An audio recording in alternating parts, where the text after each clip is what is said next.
حال ہی میں مصر دنیا کی ماں ہے کی مشہور کہاوت کی ایک نئی بحث کے ساتھ سامنے آئی، جس پر ملا جلا رد عمل دیکھا گیا۔ کچھ لوگ اس کہاوت کو ایک حقیقت کے طور پر دیکھتے ہیں، جبکہ دوسرے اس نام کی اصلیت، وجہ تسمیہ اور اس عرفی نام کی تاریخ کے بارے میں شبہات کا اظہار کرتے ہیں۔ ان کا خیال ہے کہ شاید یہ کہاوت ویسے ہی مشہور ہو گئی ہے جو سال ہر سال سے سینہ بہ سینہ منتقل ہوتی آئی ہے۔ مصری دارالافتاء نے اپنے آفیشیل فیس بک پیج پر وضاحت کی کہ مصر دنیا کی ماں کی اصطلاح کی تاریخ بہت گہری اور پرانی ہے۔ اس کی جڑیں حضرت نوح علیہ السلام کے زمانے سے ملتی ہیں۔ تاریخ کی کتابیں اس بات کی تصدیق کرتی ہیں کہ مصر کی سرزمین واقعی ایک مبارک سرزمین ہے۔ انہوں نے مزید کہا کہ ابن عبد الحکم کی کتاب مصر اور مراکش کی فتوحات کے مطابق یہ روایت مشہور ہے کہ حضرت نوح کی بیٹے نے جب ان کی دعوت حق قبول کی تو انہوں نے فرزند کے لیے اللہ سے کچھ یوں دعا کی: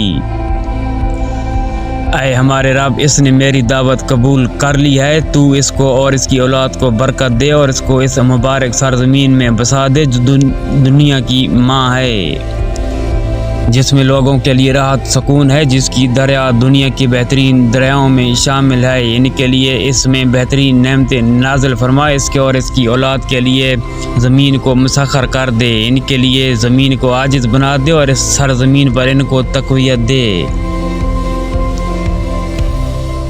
مصر کی وزارت سیاحت اور نوادرات کے چیف ماہر آثار قدیمہ مجدی شاکر نے العربیہ.net کو دیے گئے بیان میں وضاحت کی کہ مصر کو شاونزم کی وجہ سے مدر آف دی ورلڈ نہیں کہا گیا، بلکہ اسے یہ لقب اس کے دنیا کی پہلی تہذیب کی بدولت ملا۔ مصر نے اپنے آغاز سے لے کر اب تک بہت زیادہ علوم، فنون اور دیگر چیزیں فراہم کی ہیں۔ اس کے علاوہ خیال کیا جاتا ہے کہ آگ کی ایجاد کے بعد بنی نوح انسان کی زندگی میں دوسرا مادی انقلاب زراعت تھا جو مصر میں آیا، جس کے بارے میں سائنسدانوں کا خیال ہے کہ اس کی ابتدا وادی نیل کے نچلے حصے میں ہوئی۔ اس نے دنیا کو خوراک فراہم کرنا شروع کی اور سب سے پہلے اناج ارض کنعان کو دیا گیا، جہاں سے پیغمبر یوسف علیہ السلام اپنے والد اور برادران کے ہمراہ آئے تھے۔ وہ حسیسین ریاست سے گزرتے ہوئے مصر پہنچے۔ اس دور میں مصری بادشاہ مرج بطاح، جسے رمسیس دوم کہا جاتا ہے، نے خشک سالی اور قحط سے نمٹنے کے لیے کنعان کو غلہ بھیجا تھا۔